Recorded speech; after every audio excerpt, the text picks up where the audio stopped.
She had moved mountains. Or at least, she had tried. Her journals were filled with intentions written in ink of gold. Her mornings began with lists of gratitude. Her days were punctuated by affirmations, spoken 3 times. She followed the maps given to her by many guides. And yet, there was no movement. The connection she sought did not deepen. The abundance did not flow. Her own energy felt still. Not the stillness of a calm lake, but the stillness of a stagnant pool, a hollowness. Then, one afternoon, the path revealed itself. She was walking in a field. There was no goal, no mantra repeating in her mind, only a quiet emptiness. And in that silence, a seeing occurred. It was as if the world, for the first time, truly saw her. A thought arose not from her mind, but through her, like the wind through the trees.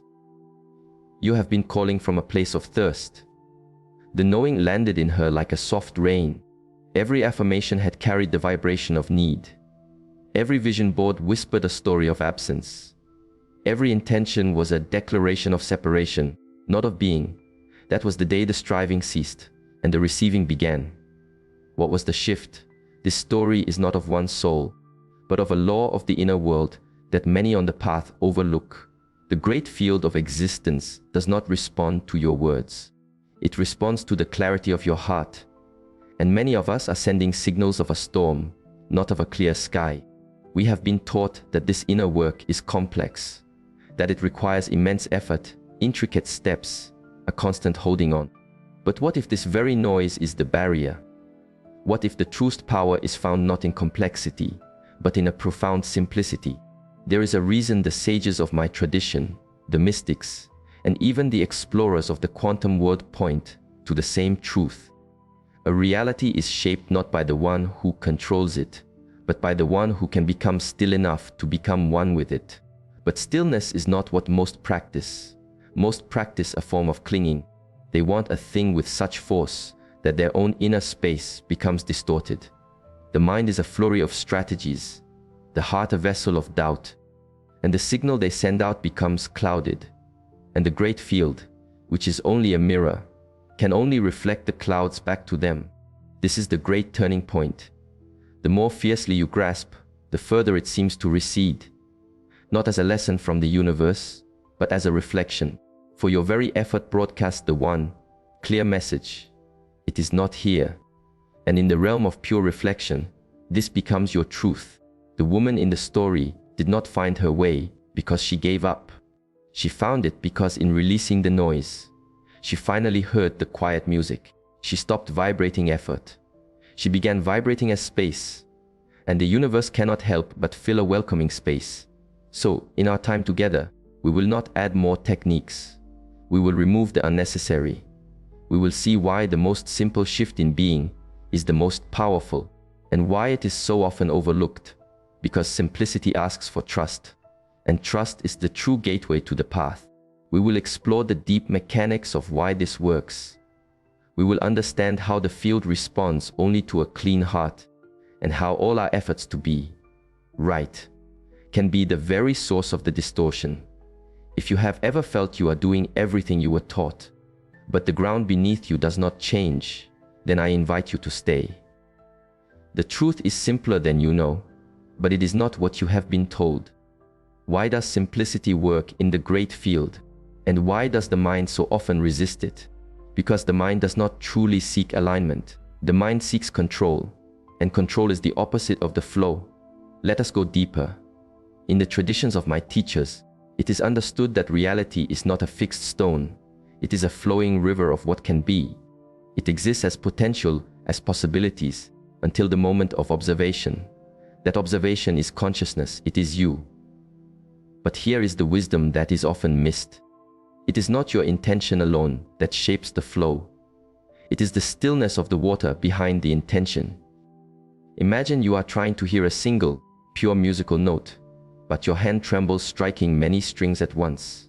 A clatter, a disharmony noise. This is the inner state of most, asking the great field for clarity while broadcasting confusion, asking for connection while vibrating separation, asking for peace while clinging to outcomes. And so, the field returns more disharmony, Because the field does not speak the language of our words, our visions. It speaks the language of vibration.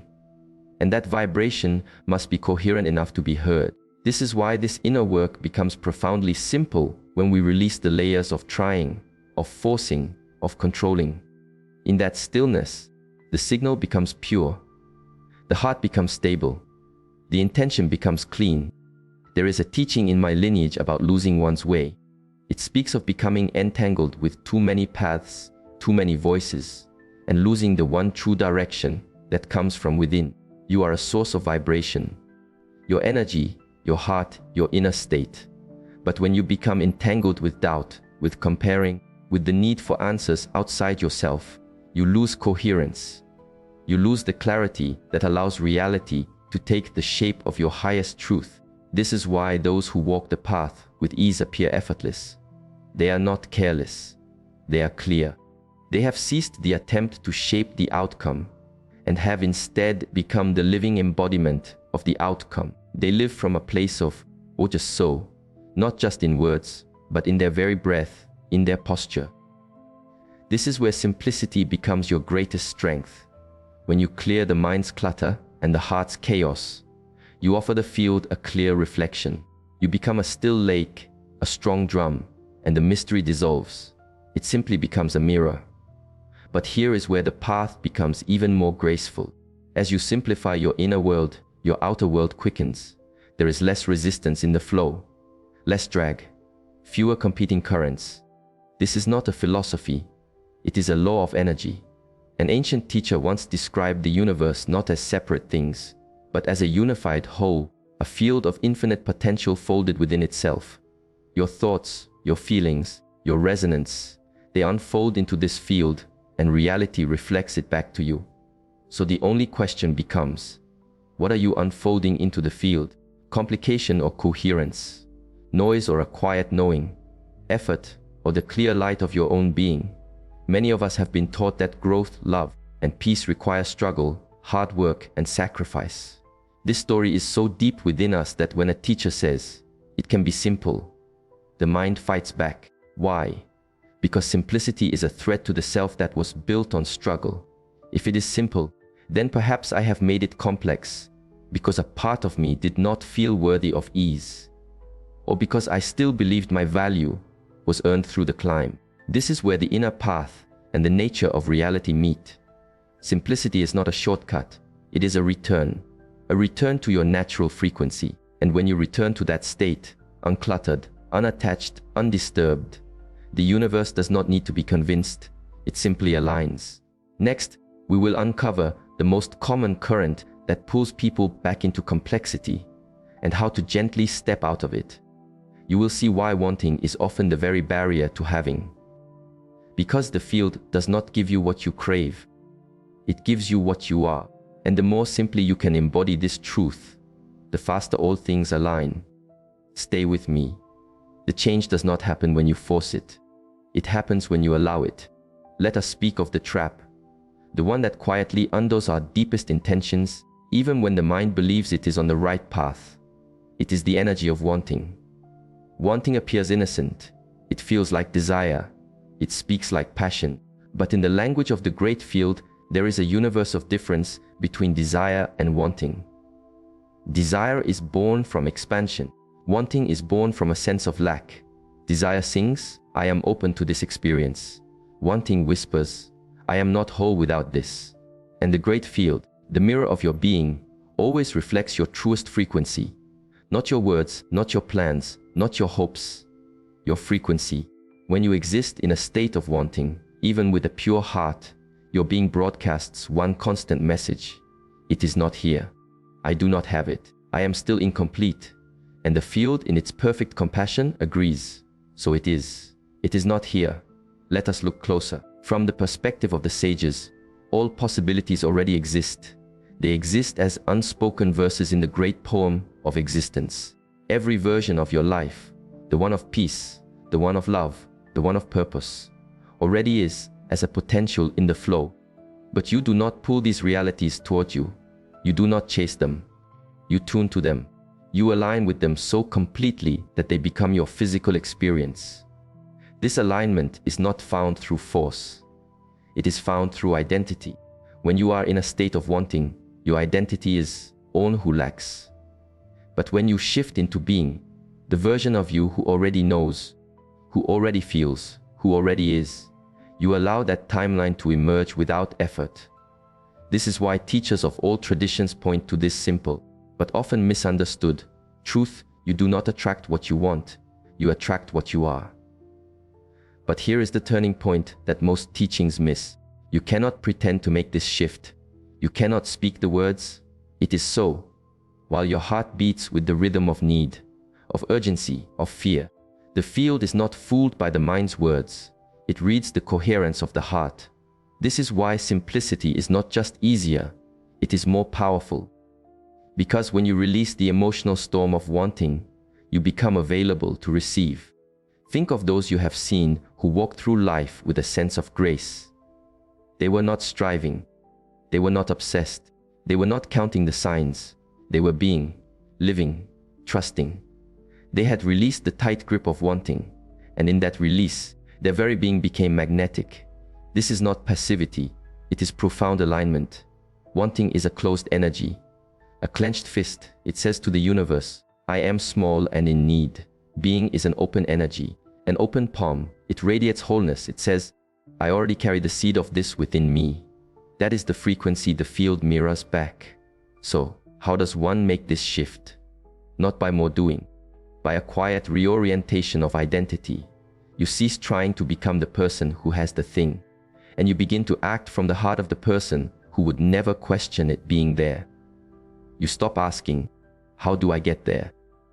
And you start to feel, "I am already walking this path."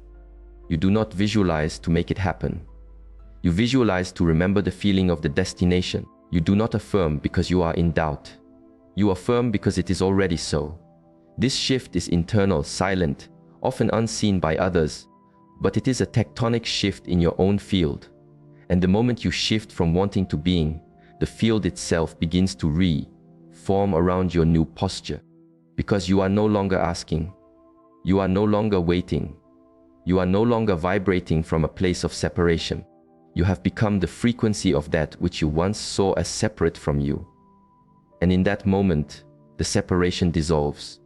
In our next steps together, we will bring this shift into the physical temple of the body with a daily practice. It is so simple, yet so coherent in its vibration, that you will begin to feel the field bend around your new identity. Not because you forced it, but because you finally released the need for it. And that is when everything begins to flow to you. So, how do we journey from the state of wanting to the state of being? From the noise of the mind to the coherence of the heart? From hoping to having? The path is not through more action. It is through a reprogramming of our vibration. And it begins in the sacred, quiet moments of your day. The way you greet the morning sets the tone for your entire field. Most awaken directly into separation, checking messages, remembering burdens, reliving old stories. Let us break this cycle. Here is a simple ritual. It is not a trick. It is a way to stabilize your energy in the frequency of having. It is a practice of anchoring in the already so. It takes but a few moments each dawn, yet the field feels the shift almost at once. First, awaken into stillness. Before the hand reaches for the phone, before the mind replays yesterday, place one hand on your heart center. Close your eyes. Breathe in for a count of 5. Hold the breath for 5. Exhale for a count of 7. Do this 3 times. This simple breath stills the restless waves of the mind. It brings you into a sacred state of awareness and activates the heart's electromagnetic field, the most powerful signal your body sends. The wisdom traditions and even modern science agree, coherence in the heart creates coherence in the field around you. Second, speak as if it is now. Aloud or within the chamber of your heart, give voice to the reality you are choosing, not from a place of hope, but from a place of quiet knowing. For example, today I walk in the flow of abundance. I am the presence of love. I do not wait. I am. Keep the words simple. There is no need for long lists, no tone of desperation. Just 1 or 2 clear frequencies spoken from a place of presence. Why is this important? When you speak from the vibration of already having, your body begins to tune to that reality, and the great field can only reflect back who you are being consistently. Third, feel it fully for 90 seconds. Close your eyes and allow your entire nervous system to receive the frequency you are invoking. See it, feel it, but most importantly, breathe it into the very cells of your body. Do not do this with effort. Do it with surrender, with certainty. Here is the key. You are not doing this practice to make it happen. You are doing this to remember it already is. Because once your body believes this truth, your field begins to transmit it. And once your field is stable, the field of reality reorganizes around it. This is the true simplicity of the path. The great field does not need 20 steps. It does not need proof of your effort.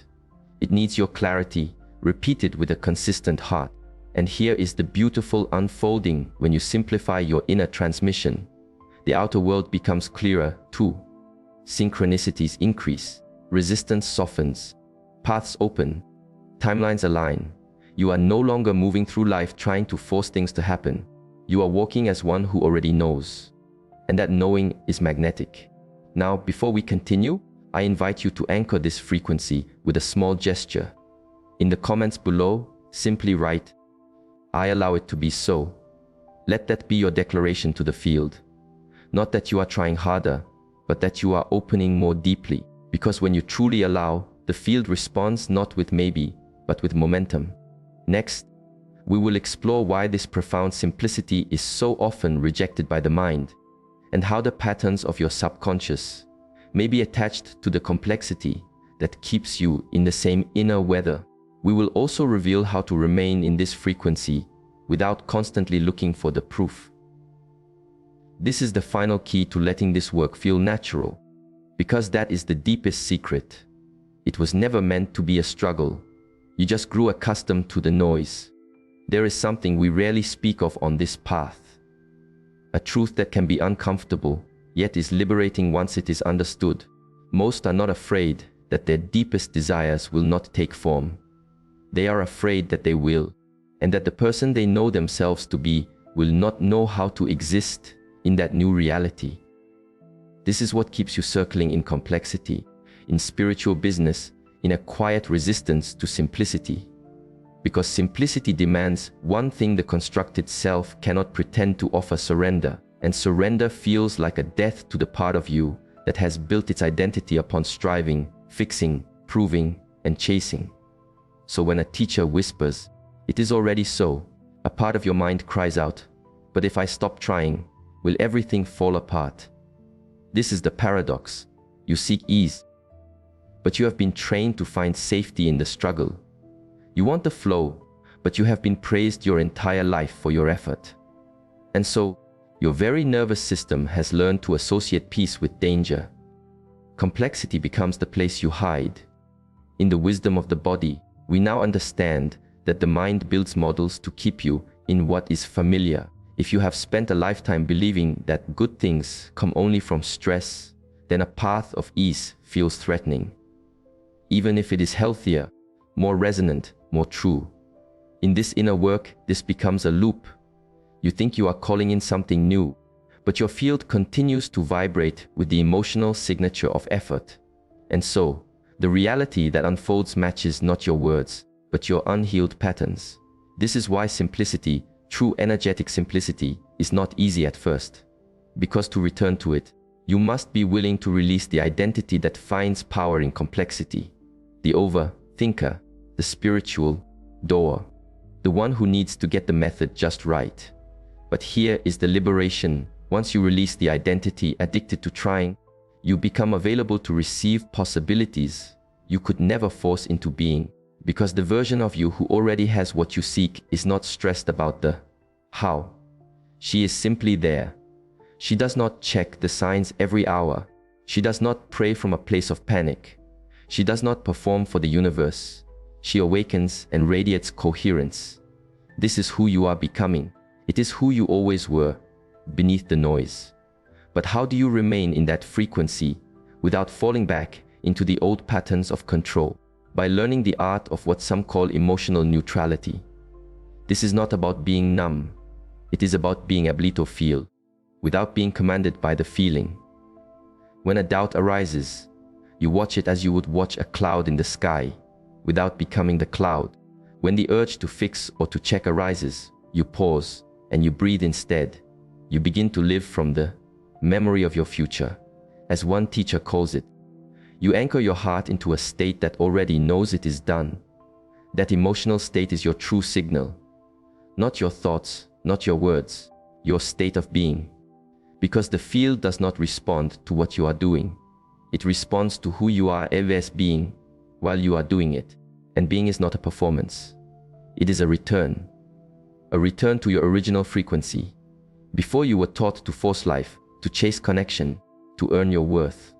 Now that you are clearing this static, your field is opening.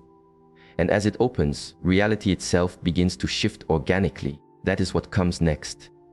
In the final part of our time together, we will reveal how to maintain this new state, not with effort, but with pure presence. You will learn the final key, why detachment is not about a lack of caring, but about caring so deeply that you trust the field to deliver a reality more beautiful than your mind could ever design.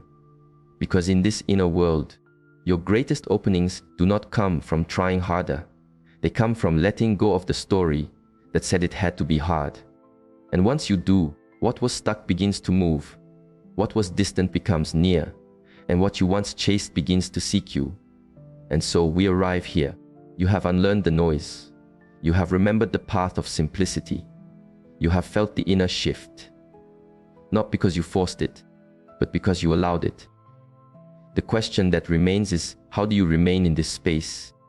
How do you hold this clean signal, this vibrational clarity, this effortless alignment, when the world around you is constantly pulling you back into the old currents of effort, urgency, and the busy mind? The answer is not to fight the pull. It is to return, again and again, to the frequency of your own deep knowing. That part of you which has always understood that this work is not magic. It is resonance. And resonance is not born from a single act of effort. It is born from consistency. Consistency in your presence. Consistency in your heart. Consistency in your identity. You are not here on this earth to manipulate outcomes. You are here to become the living embodiment of the outcome that has already unfolded. In the language of the quantum, you are choosing your reality, not with your actions, but with your vibrational signature, your emotional home base, your energetic posture, the unseen signal you radiate even in your silence. That is the truth that is so often missed. We keep searching for more tools, new methods, new teachings, hoping for the next key. But all the keys in the world cannot unlock a door if the one holding them still sees themselves as a prisoner. So here is the practice. Let it be simple. Let it be clear. Let it be done. Because when you stop asking if it is coming, when you stop wondering when it will appear, when you no longer vibrate as one who is in need, that is the moment the field takes form. The field does not follow your timeline, it follows your frequency. And your frequency finds its stability in the exact moment you release your need for proof. So, as you walk through your day, let your energy speak more loudly than your words. Let your quiet presence transmit coherence. Let your very posture carry the vibration of someone who no longer lives in doubt. Because the field cannot resist this congruence. When your thoughts, your heart, and your body are in alignment, you become a magnet for all that you once chased. And here we find the most beautiful paradox of the path. The moment you truly no longer need it to happen is the moment you allow the reality to emerge where it already exists. Because needing is a frequency, and having is a state of being. You do not need to convince the universe. You only need to convince your own nervous system. Let it feel what it is like to be whole. Let it anchor into the emotion of already so. Let it soften into the profound simplicity of just being. That is the shift. That is the inner alchemy. That is the science of being. On the deepest level, you shape your world not by pushing, but by becoming the version of yourself who never had to push at all. And now that you have remembered this truth, the field has already begun to change. It is listening. It is arranging. It is reflecting. So if something within you has resonated, if you felt even a small spark of relief, of clarity, of knowing, let that become your new center. And if you wish to continue to expand in this field with us, if you seek more than just words, if you seek resonance, community, and activation, subscribe not just to watch, but to become. This space is not built on followers. It is built on frequency. And if you are still here, it is no accident. You are remembering what your soul has never forgotten. It was never meant to be hard. It was only ever meant to be true. And your truth is simpler than you think.